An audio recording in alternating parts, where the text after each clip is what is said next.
Shri Swami Samarth. Priya's life या YouTube चॅनलवर तुम्हा सर्वांचं मनपूर्वक स्वागत आहे. आज आपण या व्हिडिओमध्ये स्वामी महाराजांची पुण्यतिथी, या पुण्यतिथी निमित्त आपण सर्व स्वामी भक्त, दत्तभक्त यांनी स्वामी महाराजांची अशा प्रकारे सेवा आणि उपासना आहे ते आपल्याला करायची आहे. पाठीमागे आपण स्वामी महाराजांची ज्यावेळेस जयंती होती त्यावेळेस आपण अशा प्रकारची सेवा उपासना आहे ती केली होती. त्याचप्रमाणे आत्ताही आपण स्वामी महाराजांच्या पुण्यतिथीनिमित्त आपल्याला सेवा आहे ती स्वामी महाराजांची करायची आहे. स्वामी महाराजांची सेवा करून आपल्या जीवनामध्ये जी काही संकटे, दुःख येतात ती सर्व काही दूर करायची आहेत आणि स्वामी महाराजांचा कृपाशीर्वाद आहे तो आपल्या कुटुंबावरती, आपल्यावरती कायमस्वरूपी टिकून राहण्यासाठी आपल्याला स्वामी महाराजांची सेवा आहे ती करायची आहे. 26 एप्रिल 2025 या दिवशी स्वामी महाराजांची पुण्यतिथी आलेली आहे. खरं पाहिलं तर हा दिवस आहे तो आपल्याला सर्वांना नको असा वाटतो, कारण हा दिवस म्हणजे स्वामी महाराजांनी आपला देह आहे तो ठेवला, त्यामुळे हा जो दिवस आहे तो आपल्याला नको असा वाटतो. या दिवसाची आठवण जरी केली तरी आपल्याला डोळ्यामध्ये पाणी येतं, कारण स्वामी महाराज या दिवशी आपल्याला सोडून गेलेले होते. त्यांनी देह त्याग आहे तो या दिवशी केलेला होता. त्यामुळे हा दिवस खरंच खूप असा वाईट दिवस आहे, पण तरीही स्वामी महाराज आपल्याबरोबर, आपल्यासोबत निर्गुण स्वरूपात आहेत. ते कायमस्वरूपी आपल्यासोबत आहेत. स्वामींचं अस्तित्व आहे ते आपल्यासोबत आहे, आपल्या जवळ आहे, आपल्या आसपास आहे. त्यामुळे आपल्याला खूप आधार असा वाटतो. फक्त आपल्याला ते ओळखणं आणि स्वामी महाराजांची सोबत आपल्याला मिळणं, त्यांचा आशीर्वाद मिळण्यासाठी आपल्याला सेवा आणि उपासना आहे ते करणं खूप गरजेचं असतं. तर आपण स्वामी पुण्यतिथीनिमित्त स्वामी महाराजांची सेवा आणि उपासना कशा पद्धतीने करायची आहे आणि कोणकोणत्या सेवा करायच्या आहेत स्वामी महाराजांच्या या 26 तारखेपर्यंत याचीच माहिती आहे ते आज आपण या व्हिडिओमध्ये पाहणार आहोत. त्यासाठी हा व्हिडिओ स्किप करू नका, संपूर्णपणे पहा, जेणेकरून तुम्हाला सर्व काही सविस्तर माहिती आहे ते मिळेल. स्वामी महाराजांच्या पुण्यतिथीनिमित्त आपल्याला जर संकल्पयुक्त सेवा करायच्या असतील तर नक्कीच आपण संकल्पयुक्त सेवा 11 दिवसाचं पारायण, 7 दिवसाचे पारायण किंवा 21 दिवसाची सेवा आहे ती आपण अशा पद्धतीने आहे ते नक्कीच करू शकतो, किंवा तुम्ही बिना संकल्प करता ही सेवा केली तरी चालेल. फक्त एक गोष्ट आपल्याला लक्षात ठेवायची आहे, कोणतीही सेवा करत असताना ती फक्त सेवा करायची म्हणून करायचं नाही, वाचन करायचं म्हणून ते करायचं नाही. हा चला बाबा हे एवढं आजच्या एवढं वाचन करून झालं पाहिजे म्हणून ते वाचायचं म्हणून वाचायचं नाही. नाहीतर आपण सेवा खरंच करू नका, कारण या सेवेचा काही मात्र उपयोग होत नाही. आपली फक्त तोंडाची बडबड होईल आणि आपला फक्त वेळ आहे तो वाया जाईल. पण तुम्ही ही जर सेवा अगदी मनापासून आणि अंतःकरणापासून जर केली तर या सेवेचं फळ आहे ते आपल्याला मिळतं. हां, स्वामी महाराज आपली प्रथम परीक्षा घेतात, नाही असं नाही, प्रत्येकाची ते परीक्षा घेतात. तुम्ही त्या सेवेमध्ये किती टिकून राहताय स्वामी महाराज हे पाहतात, आणि जरी संकट आली तर त्या संकटावरती मात करण्याची जी ताकद आहे आणि जी शक्ती आहे ती स्वामी महाराज आपल्याला देतात. त्यामुळे या सेवेमध्ये कायमस्वरूपी टिकून राहायचं आणि ती सेवा आहे ती आपल्याला मनापासून करायची. स्वामी महाराजांची सेवा चालू असताना आपल्याला एक गोष्ट आहे ती लक्षात ठेवायची आहे, म्हणजे हे थोडे नियम आहेत ते आपल्याला पाळायचे आहेत. ते म्हणजे आपल्याला ज्या वेळेस आपण सेवेला सुरुवात करू तेव्हापासून आपण जेवढ्या दिवसापर्यंत सेवा करणार आहोत, म्हणजे आपण पुण्यतिथीपर्यंत सेवा करणार आहोत, तिथपर्यंत आपल्याला मांसाहार हा वर्ज करायचा आहे. आपल्याला आपल्या घरातही बनवायचा नाही आणि आपण खायचाही नाही. अशा पद्धतीने आपल्याला हा नियम आहे तो पाळायचा आहे. आणि त्याचबरोबर दुसरा एक नियम आहे तो म्हणजे परान्न वर्ज करायचं आहे. आपण बाहेरचं खायचं नाही, दुसऱ्या कोणाच्याही घरचं खायचं नाही, अगदी जवळचे पाहुणे असतील कोणी असेल यांच्या घरचं खायचं नाही. आणि चुकून एखाद्या वेळेस जर आपल्याला खाण्याची वेळ जर आलीच तर काय करावं, तर आपण काय करायचं आहे की आपल्याला जर खाण्याची वेळ जर आली तर आपण त्यावेळेस फक्त जो आपला गायत्री मंत्र आहे तो आपल्याला 3 वेळा जेवणाच्या ताटावरती बसल्यानंतर तो म्हणायचा आहे. जेवणाच्या ताटामध्ये आपलं असं त्या ताटामध्ये आपला हात आहे ते थोडी बोट आहे ती लावायची आहे, त्यांनाला स्पर्श करायचा आहे.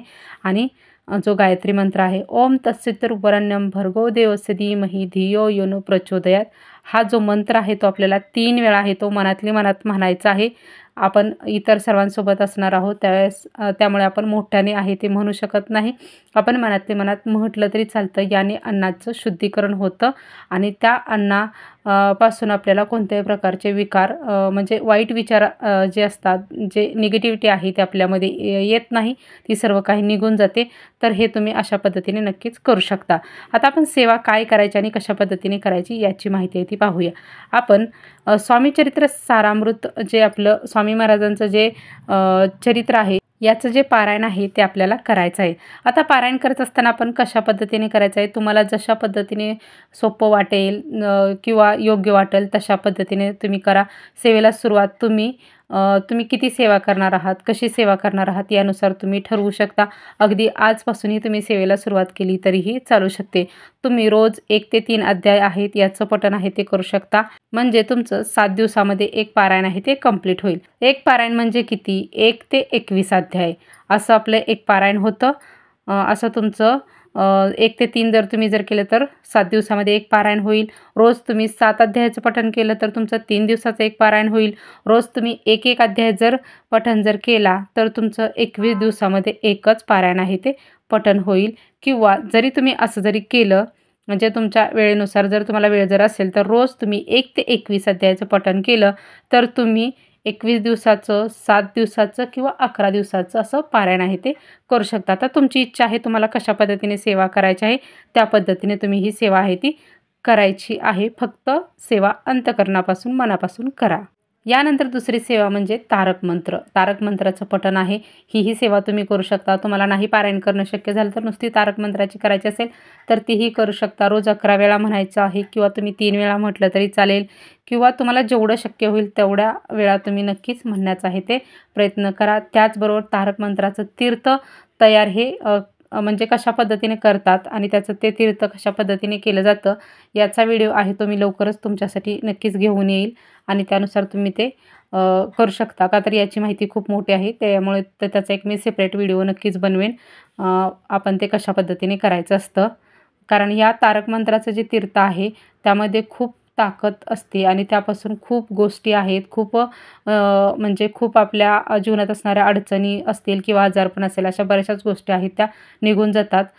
हा जो मंत्र आहे तो खूप असा ताकदवान आहे. खूप शक्तिशाली हा मंत्र आहे. त्यामुळे या मंत्राचं पठण आहे ते आपण नक्कीच करावं. यामध्ये जे शब्द दिलेले आहेत, जे वाक्य दिलेले आहेत ते खूप शक्तिशाली आहेत. हे जर आपल्या नुसतं कानावरती पडलं तरी आपल्याला खूप शक्ती अशी देऊन जातात. मनाला खूप शांतता असं वाटतं. खूप असं बरं असं वाटतं. कितीही मनाला टेन्शन आलेलं असेल कोणत्याही गोष्टीचं, अगदी अस्वस्थ वाटत असेल तरी मन आपलं शांत होतं. असं पाठबळ देणारी ही जी वाक्य आहेत ती आहेत. त्यामुळे आपण या मंत्राचं पठण आहे ते नक्कीच करावं. कारण करता करविता तूच एक स्वामीनाथा ह्या वाक्यामध्येच आपल्याला सर्व काही समजून जातं की शेवटी स्वामी समर्थ हेच आहेत. तर याचबरोबर आपण दुसरे अजून एक काय करू शकतो. ही जी सेवा आहे तुम्हाला जरी महिला असतील त्यांना मासिक धर्माचा प्रॉब्लेम आला तर त्या काळातही आपण ही सेवा करू शकतो. अशी ही सेवा आहे. त्याचबरोबर आपल्याला कोणत्या अडचणी असतील, काही प्रॉब्लेम असतील किंवा आपण चालता बोलता काम करत आपण हे करायचं आहे. ते म्हणजे ह्या कलियुगातील सर्वात श्रेष्ठ अशी सेवा आहे ही. ती म्हणजे नामस्मरण. देवाचं नाव घेणं. अगदी आपल्याला ग्रंथांमध्ये, अभंगांमध्येही सांगितलं गेलेलं आहे की नामस्मरण ही सर्वश्रेष्ठ सेवा आहे. सर्व सेवेमधील सर्वात श्रेष्ठ सेवा. आता नामस्मरण हे आपण कधी आणि कसं करायचं ते आपण ठरवायचं आहे. तुम्हाला जर 11 माळी जप रोज करायचं असेल तर ही सेवा नक्कीच तुम्ही संकल्पयुक्त करू शकता. बिना संकल्पाची केली तरीही चालेल. तुमच्या इच्छेनुसार जसं तुम्हाला शक्य होईल तशा पद्धतीने करायचं आहे किंवा काम करत, चालता बोलता करत राहा तरीही चालू शकतं.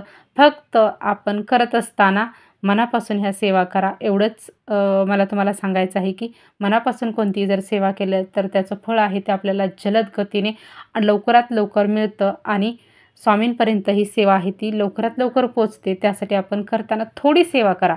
अगदी जास्त करा असं म्हणत नाही. थोडी करा. मीही या सर्व सेवांना सुरुवात आहे ती करणार आहे. म्हणजे माझ्या ह्या सेवा नेहमीच घरामध्ये चालू असतात. पण आता मी अशा पद्धतीने स्वामी पुण्यतिथी आलेली आहे त्यामुळे ही मी पारायणाला सुरुवात आहे ती लवकरच करणार आहे. तुम्ही अशा पद्धतीने नक्कीच सेवा करा. तुम्हाला खूप छान आणि प्रसन्न वाटेल. तुमच्या जीवनामध्ये जी काय संकटे आणि जी काय प्रॉब्लेम असतील ती सर्व काही स्वामी महाराज नक्कीच दूर करतील. त्यासाठी स्वामी महाराजांच्या अशा पद्धतीने सेवा नक्कीच तुम्ही करण्यास सुरुवात करा. श्री स्वामी समर्थ.